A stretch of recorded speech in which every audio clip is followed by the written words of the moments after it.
Hi, I'm Marc Loftus, and in this podcast, Post is speaking with Avid CEO Jeff Rosica, who's going to update us on how the company was able to overcome some of the obstacles presented in 2020, as well as what the months ahead might look like.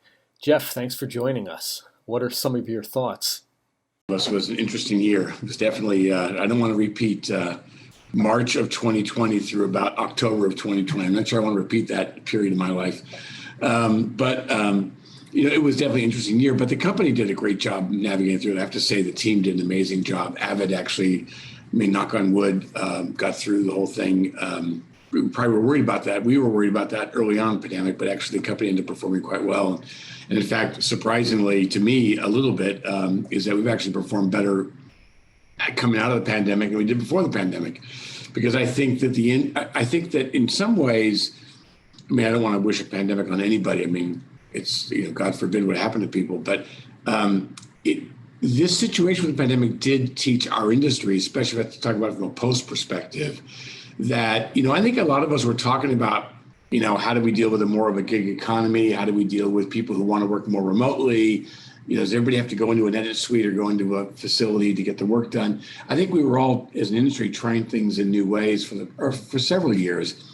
I think the pandemic just threw everybody into the ocean and just they had to start swimming, right? And so I think the industry learned that we can achieve a lot more in a flexible, remote kind of work from anywhere environment. And so, if anything, the pandemic accelerated strengths for Avid, because one of the things we've always been, as you know, Avid's at the higher end, and we've always had to deal with these massive collaborative productions across multiple, sometimes continents.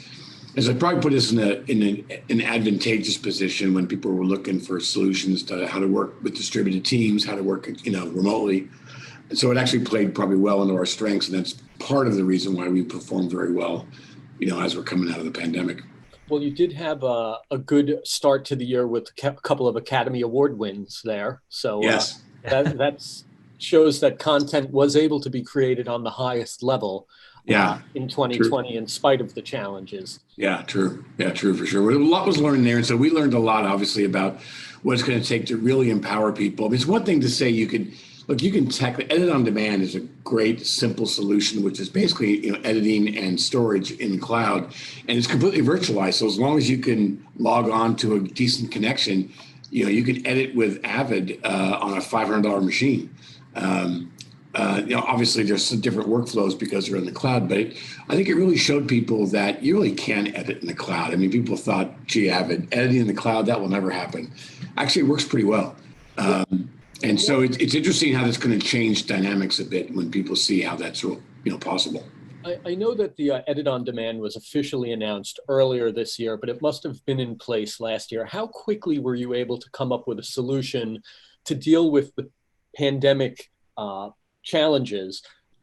Was it something you were already working on to create these remote workflows, or like you said, were you thrown into it head first because of the circumstances and then had to really gear up for it quickly? Was it something that was already in the works? Yeah, a lot of it was in the works because there's different ways people needed to attack the problem that they were facing with the pandemic.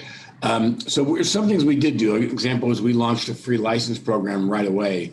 That I know the industry overall started to embrace later on, but we went out really early on a free license program, realizing that people were going to immediately go home and potentially their copy of Meeting Compose was sitting on a device in the facility, right? And they need or a copy of Pro Tools, and they've got to get it to a machine at home.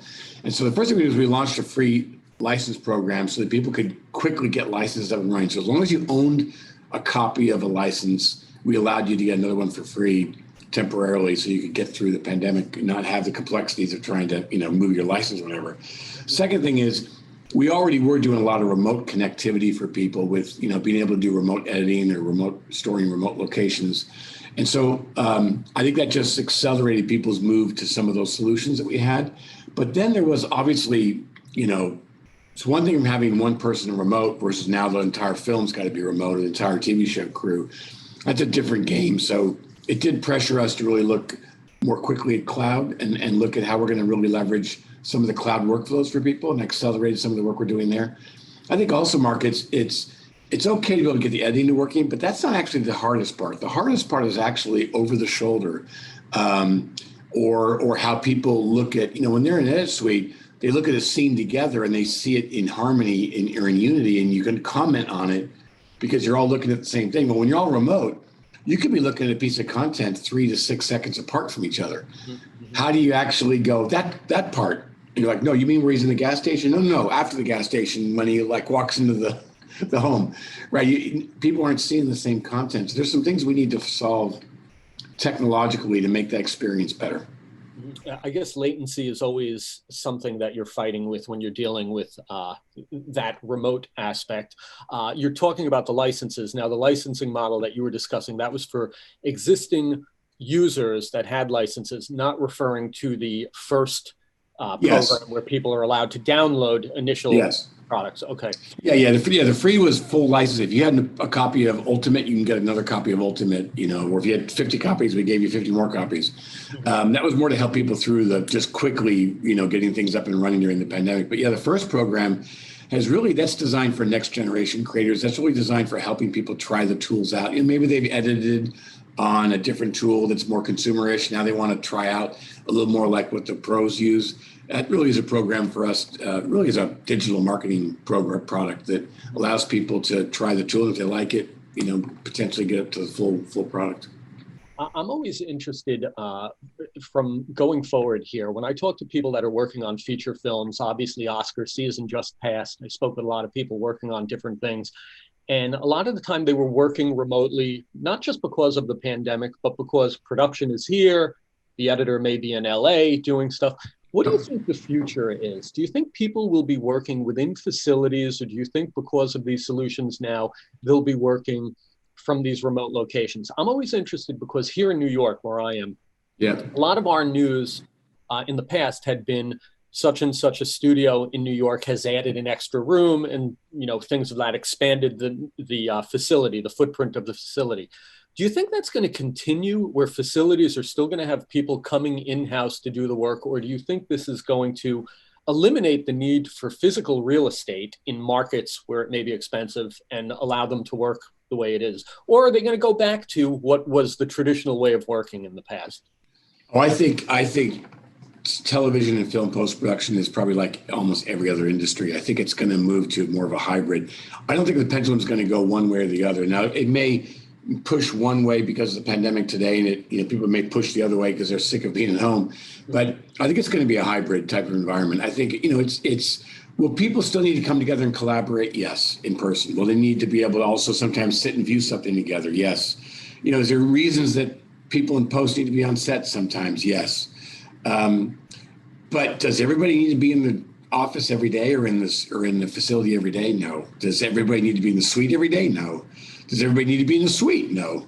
And so I think it's going to be a hybrid. I think there's going to be times when, maybe when they're doing the final cut, they may all want to be in one room. But, I don't know. I think this is going to unleash things of anything. I mean, this also changes the whole game for what's possible on set or near set. These technologies are not just to allow people to not have to, commute into Manhattan every night or every day to work on a program. But I think it gives the ability for post-production to be more flexible in where it's located or what talent you want to use. Maybe you've got a great editor, but he or she just doesn't want to leave Nova Scotia. They want to sit there and edit. It gives, I think, a little more flexibility for productions to use the people they want to use, not because they're in LA or they're in London or wherever. Going forward, how does the technology have to improve to allow these type of remote workflows where there really is no difference between being in the studio or working from a location of your choice? I think the actual experience, in visual editing, the experience is now getting pretty close to what it is in a room via the cloud. It almost feels the same. And as the hyperscale cloud providers keep getting faster and faster, there's more connectivity to locations, that barrier is going to come way down. I think it really is what I said before. It's about how people are going to collaborate, how they're going to communicate, how they're going to, have an experiential situation that matches what they have today when they're in the final edit and they're all looking at the same screen and hearing the same audio at the exact same time.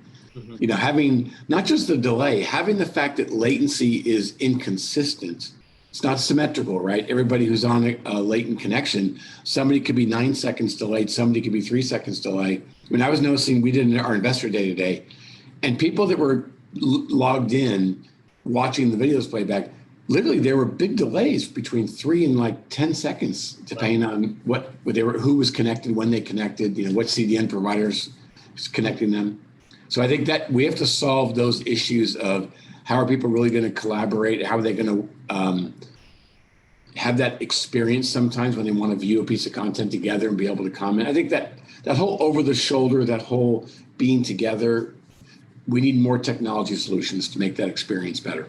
From the editors I've spoken with in the past, one of the hangups they have is that they can work from home, but they don't have the critical display that they may have in a Yes. studio. And that's an expensive thing that you would have at home. But having talked to some of the workstation manufacturers, they're improving the displays on their mobile workstations and stuff too. So that could catch up at a point where, okay, maybe it's not your professional broadcast monitor that's, thousands and thousands of dollars, but it's still very good looking display. Yeah, I think, and you look, I think, final edits, I'm not sure whether when people do their final edit, will that be done in person or, virtually? Color, I think that's going to be a little more difficult at home because of lighting controls and display quality and all that. Doing a Dolby Atmos mix isn't going to be so easy at home. So I think there are some things that are going to be done in facilities, but I go back to it's going to be a hybrid world. Not everything has to be done in the facility, or not at every phase of the production does it have to be in the facility. It's funny you mentioned the Dolby Atmos. I know you guys have educational initiatives too, and you guys are doing a partnership with Dolby to make sure people are, I guess, up to speed on what it takes. Trained and certified, yes. Yeah.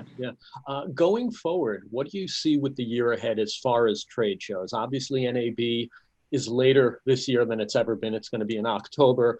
IBC is, same time frame.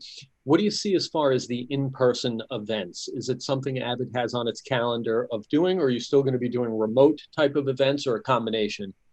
Yeah, it's interesting. We have to make those decisions now. We can't make those decisions in September or October. We have to make them now.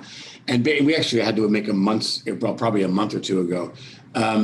Look, I think I've said it before a little bit. We haven't been real public with this, but my view is pretty clear. I think it is very premature to be talking about bringing everybody back, especially bringing tens of thousands of people back to a trade show environment. I think, when obviously situations it's getting a lot better in New York and it's up here in Boston, it's much better, but we're a global industry and it's not better everywhere. Yeah, I understand that, and that's a concern there. You go to a trade show like an NAB, and it's people from not only all over America, all over the world. All over the world are coming there, and so we're not anywhere near this situation getting knocked down on a global scale. I mean, look at Western Europe is still in a frightful situation. Look at the situation happening in India today. Sure. Thankfully, that's starting to settle down, but we're not there yet, and so I think it's premature to be talking big trade shows. I mean, could we do a small event in LA before the year's out because maybe LA is in great shape, or New York? Probably. But we're going to saying that they need to know. You can't make those decisions in September. You can't make them not. We got to build booths now. So, I've made the decision. No, I don't think it's a good idea that we do the big, massive trade shows this year.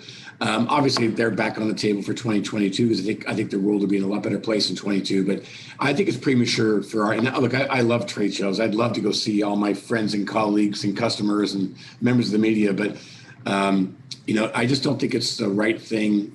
I think it's short-sighted for people to be jumping into this too soon. I think we need to be responsible and make sure our employees, our partners, and our customers are safe, and that's safe for everybody from all parts of the world, not just certain places. Yeah, no, that's a great overview. And the ROI. Look, and from a maybe just a basic business standpoint, the ROIs are not going to be great this year because even if the shows do and continue to go on, there's not going to be anywhere near the attendance for even forget people's comfort. Just the fact that some regions of the world will not be, back to a good place by September. Mm-hmm. And finally, I'll just say 2 major international trade shows 1 month apart from each other. Not a great idea. Great. And then an October NAB followed by an April NAB the next year, only a couple of months away from that too. So Yeah. interesting. But I appreciate your commentary on it and your insight on what you guys have going on there. It's good Yeah. to see that you're coming out of 2020 with success. Like I said, the Oscar wins for uh, the Sound of Metal and on the Yeah. sound side, on the editing side.